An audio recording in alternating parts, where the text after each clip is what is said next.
तो स्वागत है आपका मेरे YouTube channel railway with Arvind में। चलिए आज हमारा आज का टॉपिक है MCQ का भर्ती यानी रिक्रूटमेंट्स।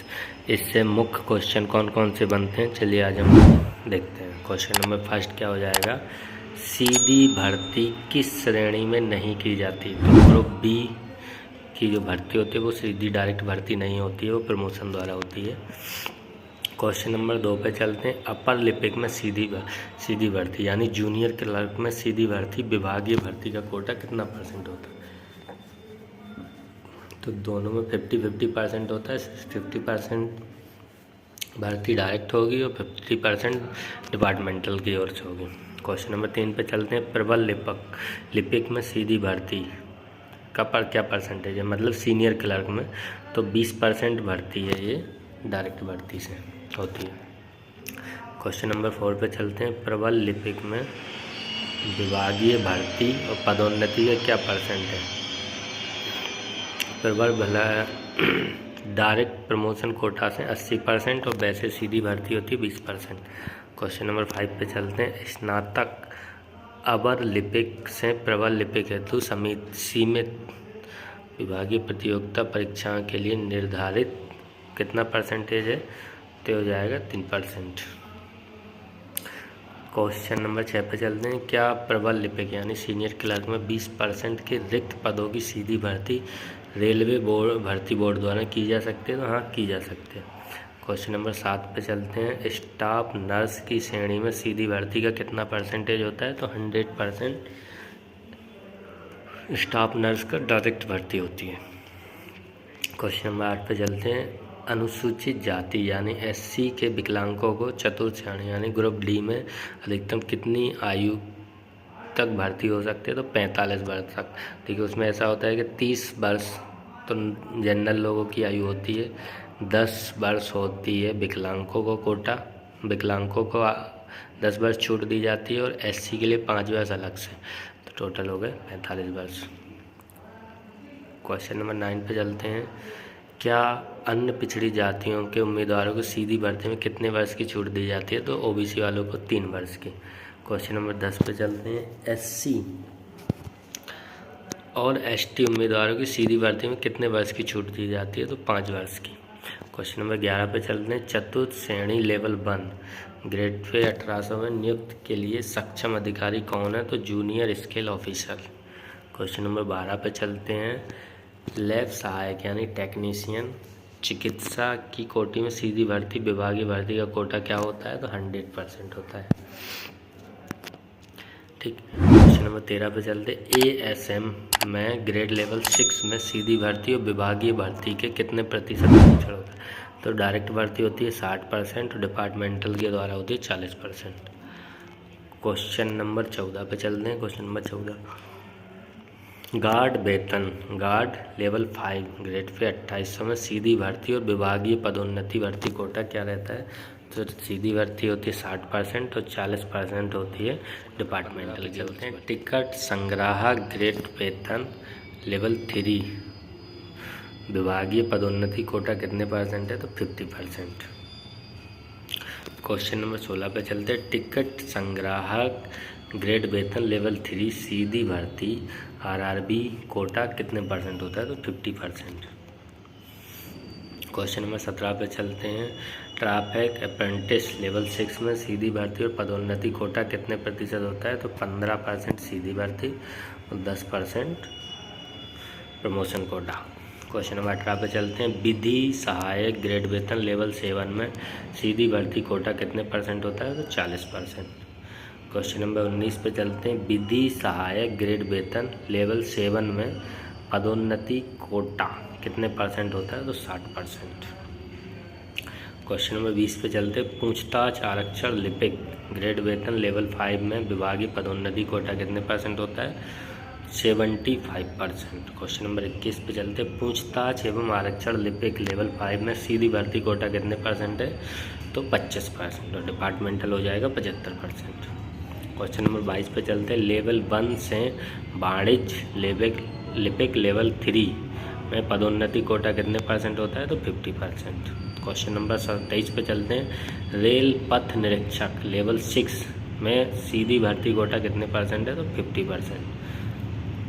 क्वेश्चन नंबर 24 पे चलते हैं। भूतपूर्व सैनिकों को एक बार आरक्षित पद का लाभ देने के बाद क्या उसे दूसरा उच्च पद पर भर्ती हेतु आयु सीमा छूट दी जाती है? तो हाँ, दी जाती है। क्वेश्चन नंबर 25 पे चलते हैं। मंडल पर कर्मचारी के सेवा से इस्तीफा देने के बाद पुनः नियुक्ति देने में सक्षम अधिकारी कौन है? तो विभाग अध्यक्ष यानी ब्रांच ऑफिसर। क्वेश्चन नंबर 26 पे चलते हैं। यूपीएससी द्वारा चयनित विभिन्न श्रेणी के अधिकारियों को अपने प्रोबेशन पीरियड के दौरान उनकी ट्रेनिंग इंस्टीट्यूट द्वारा कितने विभागीय परीक्षा आयोजित किए जाते हैं? तो कितने किए जाते हैं? 3। क्वेश्चन नंबर 27 पे चलते हैं। 3 वर्ष की सेवा पूर्ण करने वाले अराजपत्रित कर्मचारी को अन्य पदों हेतु आवेदन करने पर कितनी उच्च आयु तक की रिलैक्सेशन दिया जाता है? तो 40 वर्ष तक की। क्वेश्चन नंबर 28 पे चलते हैं। अराजपत्रित पदों में विकलांग हेतु कितने प्रतिशत पद आरक्षण रहते हैं? तो 3%। क्वेश्चन नंबर 29 पे चलते हैं। तृतीय एवं चतुर्थ श्रेणी में बाधिरों को हेतु कितने प्रतिशत आरक्षण पद रहते हैं? तो 1%। क्वेश्चन नंबर 30 पे चलते हैं। तृतीय एवं चतुर्थ श्रेणी में ऑर्थोपेडिकल हैंडीकैप हेतु कितने परसेंट का आरक्षण रहता है? तो 1% का। क्वेश्चन नंबर 31 पे चलते हैं। अंधे लोगों हेतु भर्ती में विकलांग कोटे का कितने परसेंट आरक्षण रहता है? तो 1%। क्वेश्चन नंबर 32 पे चलते हैं। भूतपूर्व सैनिकों की सीधी भर्ती का कोटा समूह ग यानी समूह सी और समूह डी के लिए कितने परसेंट आरक्षण है? 10%। और समूह डी के लिए 20% आरक्षण है। क्वेश्चन नंबर 33 पे चलते हैं। एक्स सर्विसमैन भर्ती हेतु कितना एज रिलैक्सेशन दिया जाता है? तो सैनिक सेवा जब तक उसकी सर्विस चल रही है उसके बाद प्लस 3 वर्ष। क्वेश्चन नंबर 34 पे चलते हैं। किसी अप्रेंटिस कैटेगरी में अधिकतम कितने वर्ष में एक्स सर्विसमैन को नियुक्त किया जा सकता है? तो 40 वर्ष। क्वेश्चन नंबर 35 पे चलते हैं। कल्चरल कोटा के तहत प्रति रेलवे प्रति वर्ष तृतीय श्रेणी में कितने नियुक्ति कर सकता है? तो 4 नियुक्ति प्रति वर्ष। क्वेश्चन नंबर 26 पे चलते हैं। स्काउट कोटा के तहत प्रति क्षेत्रीय रेलवे प्रति वर्ष तृतीय श्रेणी में कितने नियुक्त कर सकता है? तो 2 नियुक्ति। क्वेश्चन नंबर 37 पे चलते हैं। उत्पादन इकाइयों में स्पोर्ट कोटा के तहत प्रतिवर्ष कुशल कारीगर श्रेणी में कितने खिलाड़ी की नियुक्ति की जा सकती है? तो 8 खिलाड़ियों की। क्वेश्चन नंबर 38 पे चलते हैं। कार्यशालाओं यानी वर्कशॉप में चतुर्थ श्रेणी में इनिशियल ग्रेड पे में सीधी भर्ती का कितना कोटा होता है? तो 50%। क्वेश्चन नंबर 39 पे चलते हैं। गैंगमैन स्टोर खलासी एवं सफाई वालों के स्थानांतरण द्वारा कार्यशालाओं यानी वर्कशॉप में लेवल बेल में कितने प्रतिशत पद भरे जाते हैं? तो 10%। क्वेश्चन नंबर 40 पे चलते हैं। कार्यशालाओं यानी वर्कशॉप में चतुर्थ श्रेणी ग्रुप डी में सीधी भर्ती कोटे की रिक्तियों में से कितने प्रतिशत वैकेंसी अन्य विभागों के चतुर्थ श्रेणी कर्मचारियों को स्वयं के अनुरोध से भरे जाते हैं? तो 40%। क्वेश्चन नंबर 41 पे चलते हैं। कार्यशालाओं में चतुर्थ श्रेणी में 10% आरक्षण पदों पर अधिकतम कितनी उम्र तक के गैंगमैन स्टोर खलासी सफाई वालों को स्थानांतरण किया जा सकता है? तो 40 वर्ष तक। क्वेश्चन नंबर 42 पे चलते हैं। विभिन्न विभागों में अधिकतम कितनी उम्र के कर्मचारी कार्यशालाओं में चतुर्थ श्रेणी में स्वयं के अनुरोध पर जा सकते हैं? तो 33 वर्ष तक। क्वेश्चन नंबर 43 पे चलते हैं। तृतीय श्रेणी में सामान्य उम्मीदवार की नियुक्ति की अधिकतम आयु सीमा क्या है? तो 30 वर्ष। क्वेश्चन नंबर 44 पे चलते हैं। चतुर्थ श्रेणी में सामान्य उम्मीदवार नियुक्ति की अधिकतम आयु क्या है? तो हो जाएगी 33 वर्ष।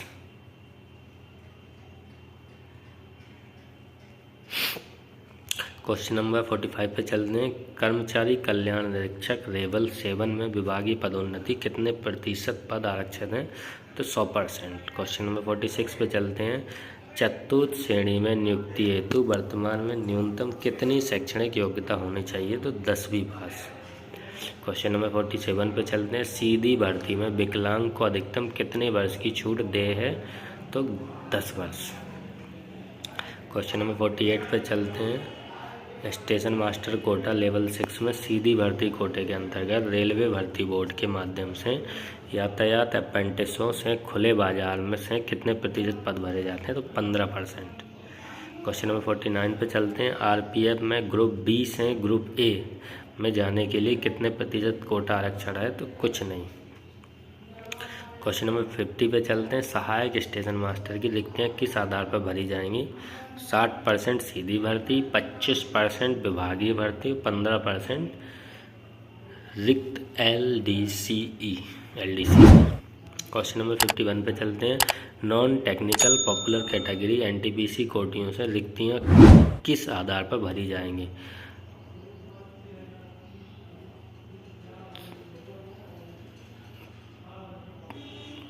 चलिए क्वेश्चन नंबर 52 पे चलते हैं।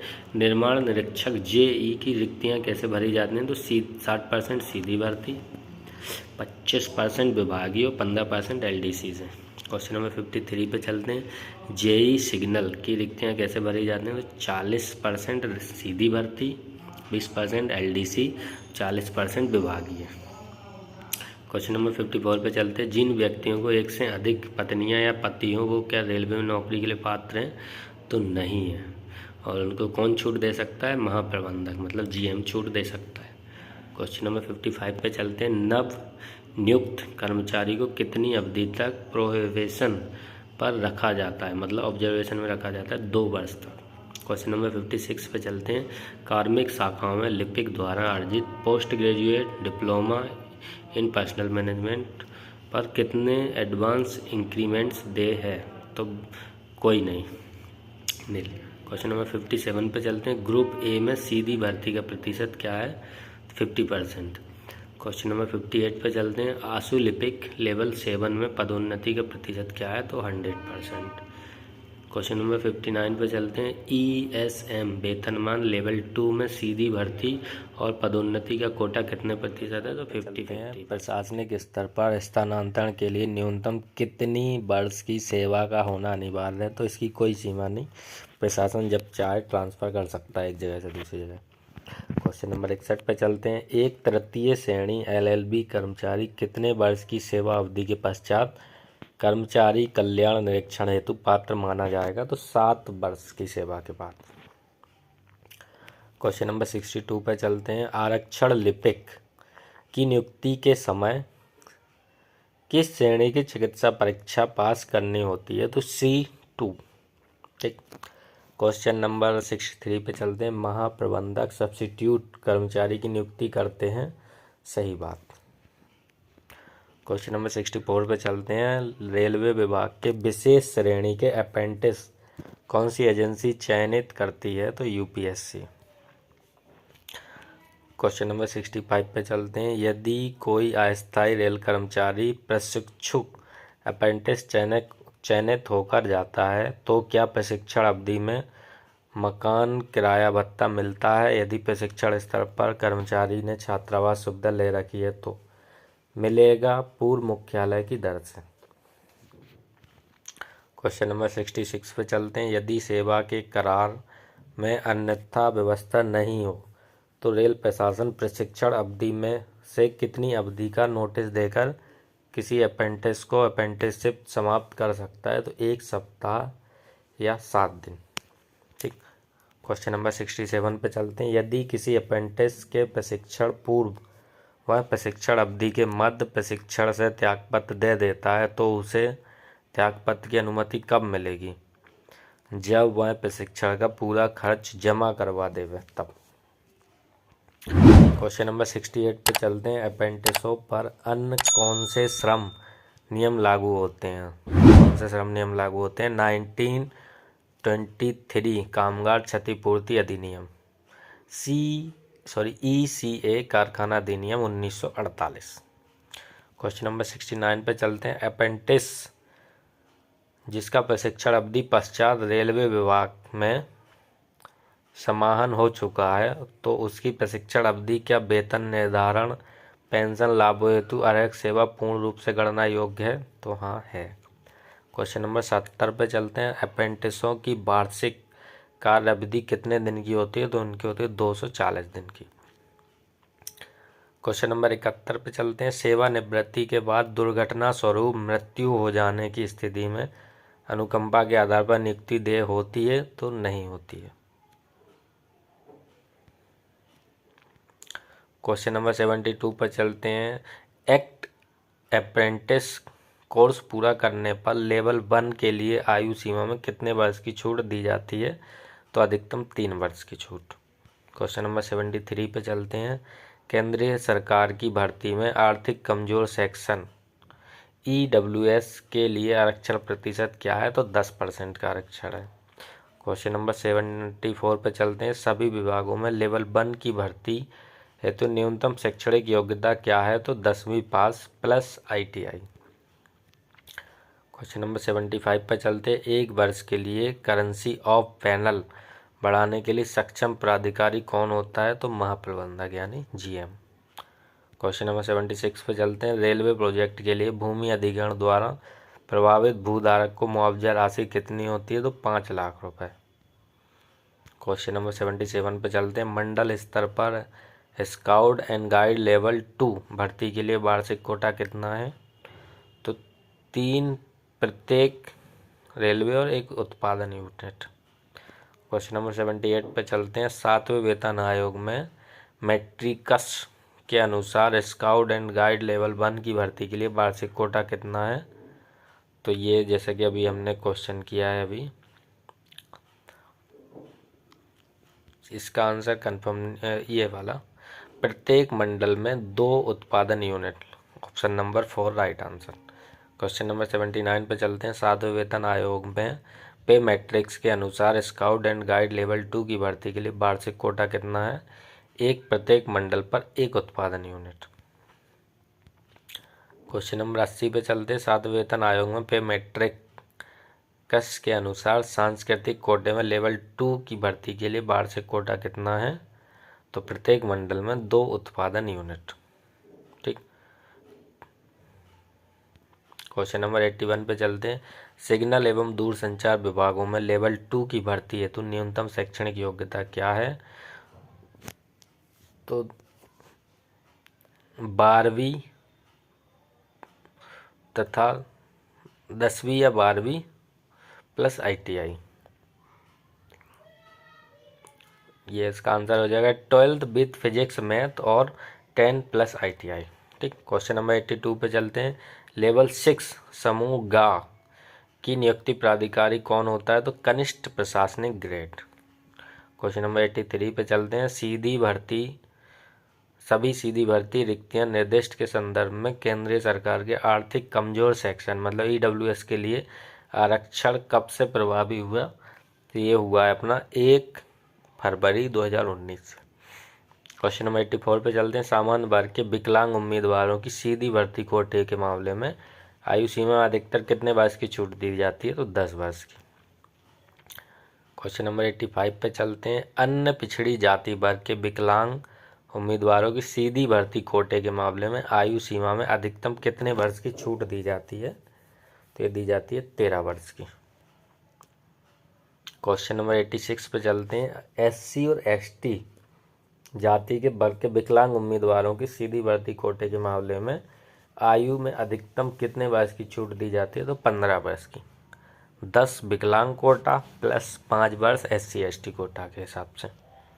क्वेश्चन नंबर 87 पे चलते हैं। रेलवे में एकीकृत वाणिज्य और टिकटिंग स्टाफ के लिए संशोधित चिकित्सा कोटि वर्गीकरण क्या है? तो B2। क्वेश्चन नंबर 88 पे चलते हैं। सीधी भर्ती द्वारा गैर राजपत्रित कर्मचारी कैडर क्षमता में बैच मार्क विकलांग वाले व्यक्तियों के लिए रिक्तियों में कुल कितना आरक्षण है? तो 4%। क्वेश्चन नंबर 89 पे चलते हैं। केंद्रीय सरकारी भर्ती के आर्थिक कमजोर सेक्शन मतलब EWS के लिए आरक्षण का लाभ लेने के लिए कुल कितनी वार्षिक आय होनी चाहिए? तो 8 लाख से कम। क्वेश्चन नंबर 90 पे चलते हैं। रेलवे के यांत्रिक लोको विभाग में सहायक लोको पायलट के पद हेतु चिकित्सा कोटि क्या है? तो A1। ठीक। लोको पायलट ALP के लिए A1 मेडिकल होना चाहिए। क्वेश्चन नंबर 91 पे चलते हैं। सीधी भर्ती कोटा में अनारक्षित श्रेणी में लेवल 1 में अधिकतम आयु सीमा क्या है? तो 31 वर्ष। ठीक। क्वेश्चन नंबर 92 पे चलते हैं। मंडल स्तर पर स्काउट एंड गाइड लेवल 1 की भर्ती के लिए वार्षिक कोटा कितना है? तो 2। क्वेश्चन नंबर 93 पे चलते हैं। मंडल स्तर पर लेवल 6 में CGA अनुदान का अधिकार किसे है? तो DRM को। क्वेश्चन नंबर 94 पर चलते हैं। मंडल स्तर पर लेवल 7 में CGA अनुदान का अधिकार किसे है? तो GM को। क्वेश्चन नंबर 95 पे चलते हैं। रेलवे में सीधी भर्ती कोटे के लिए परिवीक्षाधीन अवधि कितनी है? तो 2 वर्ष। क्वेश्चन नंबर 96 पे चलते हैं। रेलवे में सचिवालय कर्मचारियों के लिए चिकित्सा वर्ग का वर्गीकरण क्या है? तो C1। चलिए दोस्तों, आज ये अपने इसी प्रकार से 96 क्वेश्चन कंप्लीट होते हैं। हालांकि इसमें काफ़ी ज़्यादा क्वेश्चन है, लेकिन चलिए कोई नहीं, एक वीडियो में हमने सारा कवर कर लिया है। तो चलिए दोस्तों, अगले वीडियो में हम नेक्स्ट टॉपिक कुछ स्पेशल लेके आएंगे, और इसी तरह चैनल के साथ जुड़े रहिए। वीडियो को लाइक एंड सब्सक्राइब।